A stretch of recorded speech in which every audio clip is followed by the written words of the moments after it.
Ever feel like you're stuck on a hamster wheel? Like, just running and running and getting nowhere. We're always hearing about needing more, more, more. Buy this upgrade. They got to hustle harder. Yeah. But what if the problem isn't us? What if it's like the system itself? The whole foundation, the idea that we can have infinite growth, Yeah. On a planet with finite resources. Right. That's exactly the paradox that we're facing now.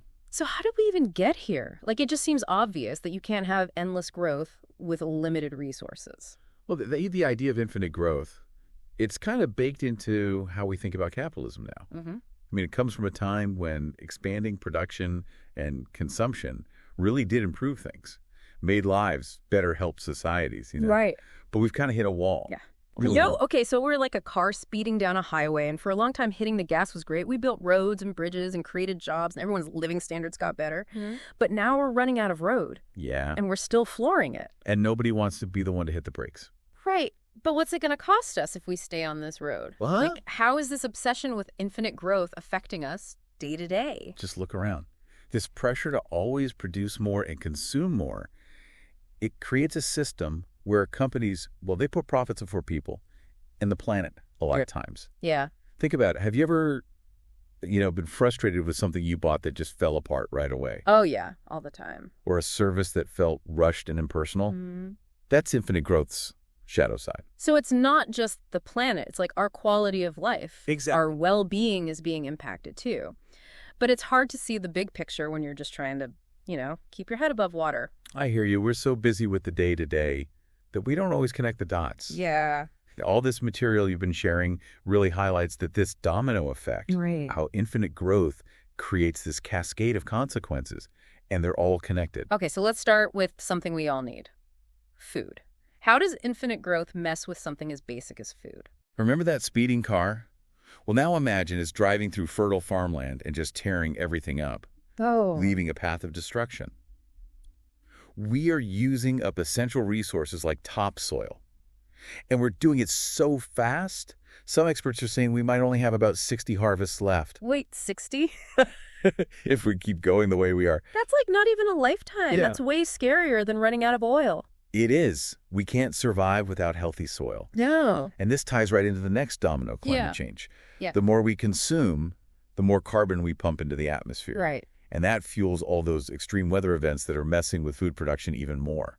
So it's this awful cycle. Infinite growth leads to climate change, which makes it harder to grow food. Exactly. And then there's the third domino. This one hits close to home for a lot of people. Uh-oh, what's that? Economic inequality. The system's built for endless growth, and that means wealth tends to concentrate at the top. So the rest of us are fighting over scraps. Pretty much. That hustle harder message, it's a dangerous oversimplification. So you're saying even if I work my butt off, I might not get ahead? Individual effort is important, but the rules of the game are skewed. Think about it. GDP, the way we measure economic growth, it doesn't tell us anything about whether that growth is actually making lives better. Right.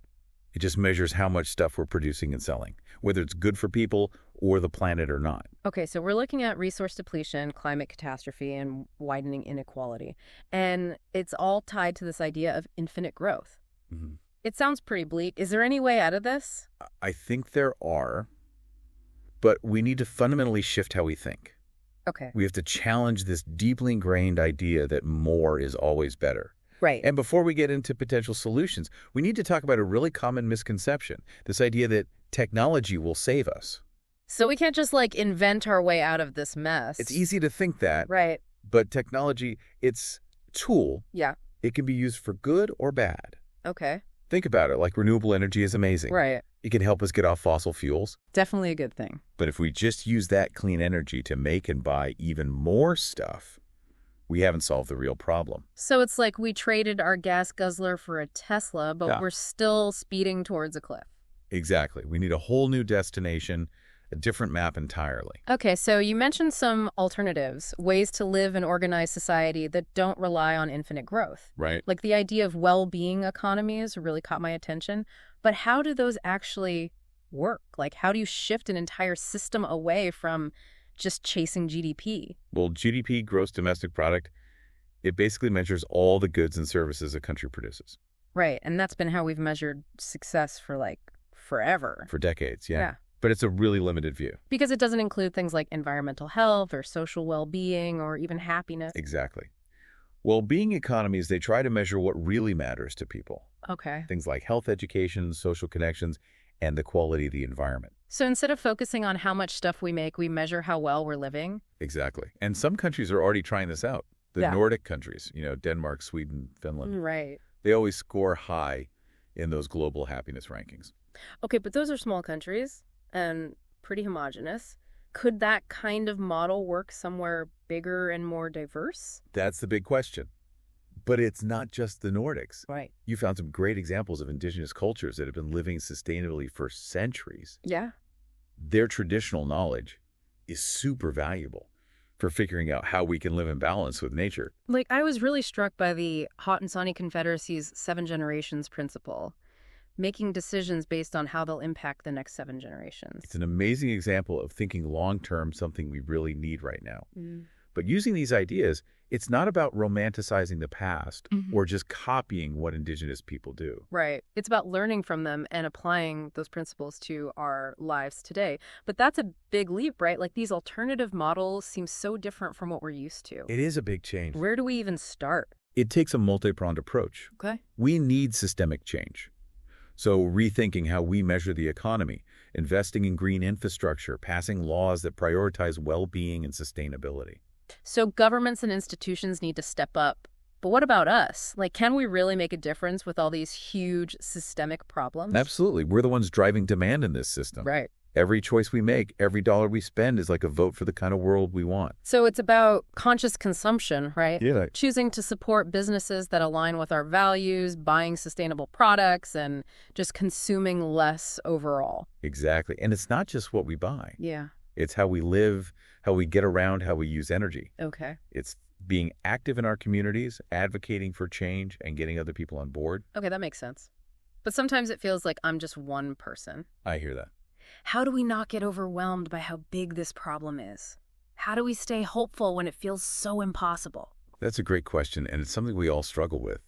It's important to remember you're not alone in this. Yeah. There are so many people all over the world who are questioning the way things are and working towards a better future. That is encouraging. It's easier to keep going when you know you're not the only one. Right.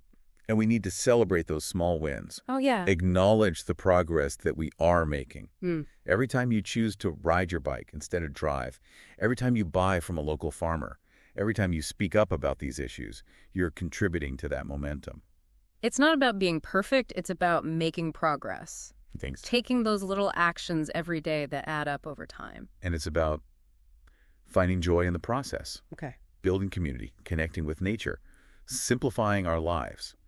Those are ways to reconnect with what really matters and create a more fulfilling and sustainable way to be. That's a great way to think about it. It's not about going back to the Stone Age or giving up everything good in modern life. It's about being more intentional, more mindful, more connected to ourselves, each other, and the planet. Exactly. And it's about realizing we have the power to change things. So as we're wrapping up, I want to hear from you, our listeners. Yeah. What stood out to you in this conversation? What are you struggling with as you try to live more sustainably? What gives you hope? Share your thoughts, your stories, your questions with us on social media.